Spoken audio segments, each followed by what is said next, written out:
to my channel and welcome back to another video। कैसे हो आप सब लोग? I hope you guys are happy and I hope you guys are doing well. So guys, आज की जो हमारी वीडियो होने वाली है वो एक एजुकेशनली रिलेटेड वीडियो होने वाली है कि मेरे लिए और जो मेरे से रिलेट करते हुए बच्चे हैं उनके लिए तो काफ़ी ज़्यादा ही यूज़फुल होने वाली है। सो गाइस, आज की जो हमारी वीडियो होने वाली है कुछ सजेशंस देने वाली हूँ from people moving from class 9th to class 10th now. इससे पहले कि कुछ लोग बोले कि तुम तो अभी आई भी नहीं हो 10th क्लास में, तुम तो अभी पास ही किया है, तुम कैसे सजेशंस देने लग गई, ये कैसे करने लग गई, वो क्या करने लग गई। ये वीडियो मैंने इसीलिए बनाने की कोशिश करी है ताकि मुझे भी एक इन्फॉर्मेशन मिल जाए और ताकि मेरे जैसे जो और बच्चे हैं उनको भी एक आइडिया हो जाए कि ओके ये पूरा स्ट्रक्चर रहता है, ऐसे ऐसे सब कुछ होता है। हाँ, और मैं ये ज़रूर कहना चाहूँगी कि हाँ मैं मानती हूँ मैं भी 10th क्लास में नहीं आई हूँ, बट हम सब सीख रहे हैं, राइट। और काफ़ी बड़े बड़े जो मेंटोर्स हैं, काफ़ी बड़े बड़े जो टीचर्स हैं, उन्होंने भी ऐसी वीडियो बना रखी है। सो मैंने सोचा कि क्यों ना मैं भी इस टाइप की एक वीडियो बना लूँ और ताकि इससे जो मेरा भी भला हो जाए, साथ ही साथ मेरे जो फ्रेंड्स हैं उनका भी भला हो जाए और जो मेरे प्यारे प्यारे सब्सक्राइबर्स हैं उन लोगों का भी थोड़ा सा अच्छा हो जाए। सो इसीलिए मैंने इस चीज़ को माइंड में रखते हुए अपनी वीडियो बनाई है। अब अगर आप लोगों को ये लग रहा है कि मैं तो भाई आई ही नहीं हूँ 10th क्लास में, मैं कैसे बता सकती हूँ, सो मेरे को भी अपने लिए टिप्स चाहिए और मुझे लगा कि मैं दे दूँगी और दूसरों को।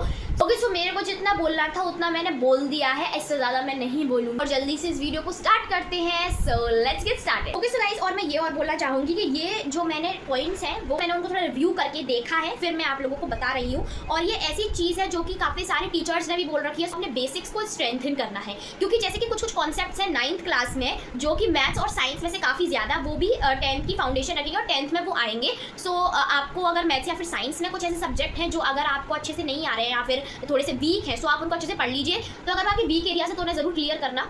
फिर उसके बाद है टाइम मैनेजमेंट एंड प्लानिंग। आपको अच्छे से स्टडी से स्केड्यूल बनाना चाहिए ताकि जिससे आपका स्कूल भी मैनेज हो जाए, आपका रिवीजन भी मैनेज हो जाए, साथ ही साथ एक रिलैक्सेशन भी हो जाए कि हाँ भाई हम रिलैक्स भी कर सकते हैं। Prioritize subjects based on difficulties and importance. जो भी सब्जेक्ट आपको ऐसा लगे कि ये डिफिकल्ट है, सो उसको आप पहले प्रायोरिटी में रखें। जैसे कि मेरे लिए I think that maths is a tough subject for me, so मैं उसे अपनी प्रायोरिटी पर रखूँगी। इस साल वो मैं सबसे पहले खत्म करूँगी। उसके बाद है avoid last minute cramming, regular revision is की।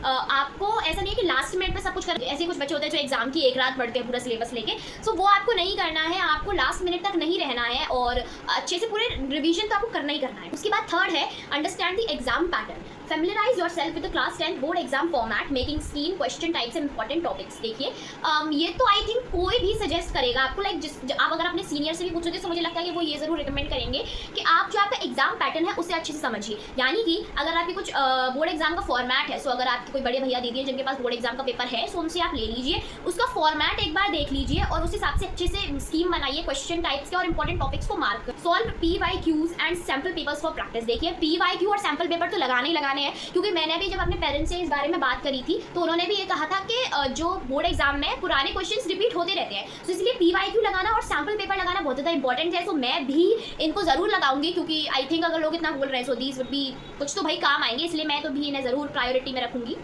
चौथा पॉइंट है स्टे कंसिस्टेंट विद स्टडीज़। यानी कि इसका मतलब टोटली ये है कि अगर आपको ये लगता है कि मुझे 2 घंटे पढ़ना है, सो आपको 2 घंटे पढ़ना ही है, डेली बेसिस पे पढ़ना है। ऐसा नहीं है कि कभी आपने छोड़ दिया कि आज नहीं पढ़ रही, नहीं कर रहे, वो इनकंसिस्टेंसी में आता है। उसके बाद है take proper notes to help with quick revisions before exams. भाई मैं आपको एक और चीज़ बताना चाहूँगी, मेरे से 9th में SST में ये गलती हुई थी कि मैंने ना नोट्स नहीं बनाए थे।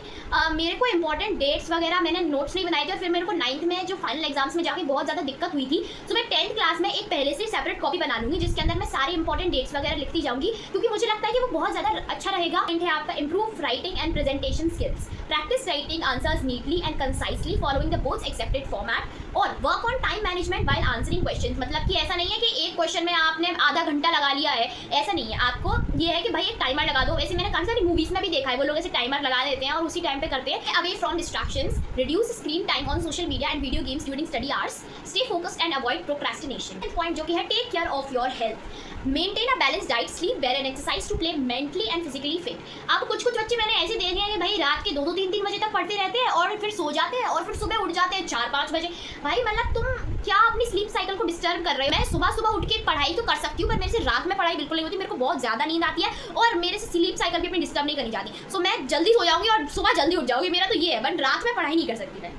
Take short breaks while studying to avoid burnout, breaks लेने चाहिए। और पॉइंट है सीक हेल्प व्हेन नीडेड, अगर आपको अपने टीचर्स, पेरेंट्स या फिर ट्यूटर्स से क्लैरिफिकेशन चाहिए तो उसमें मत झिझकना। कभी कभी ऐसा होता है कि मैं भी झिझक जाती हूँ थोड़ा बहुत कि ये आ नहीं रहा है क्या, ये लोग क्या सोचेंगे, बट झिझकना नहीं है, पूछ लेना है। भले ही आप पूरी क्लास के सामने ना पूछो, बट अकेले में जाके तो पूछ लेना। Group studies with friends can help in better understanding concepts. देखो अगर आपका ग्रुप ऐसा है कि भाई वो है अड़ियल है कि भाई अगर हमने ये चीज़ करी ली है तो वो हम करेंगे और उसे करके ही रहेंगे, सो ये आपके लिए बहुत ज़्यादा ही बेनिफिशियल है, क्योंकि ग्रुप स्टडीज़ में बातें होती हैं, मुझे पता है। बट अगर आपने एक बार माइंड सेट बिठा लिया ना कि भाई पढ़ना है तो बस पढ़ना ही है और बातें नहीं करी, बातें बीच बीच में करते जाओ पर पढ़ते भी जाओ। ओके सो गाइज, ये थे कुछ पॉइंट्स जो मुझे लगा कि आप लोगों की और मेरी हेल्प करेंगे। So yes, that's it for today's video. So देखते हैं भाई ये कैसा जाता है ये सफ़र हमारा, कहीं ये सफ़र में ना बदल जाए। So ending on this note, I will see you in the next video, bye bye.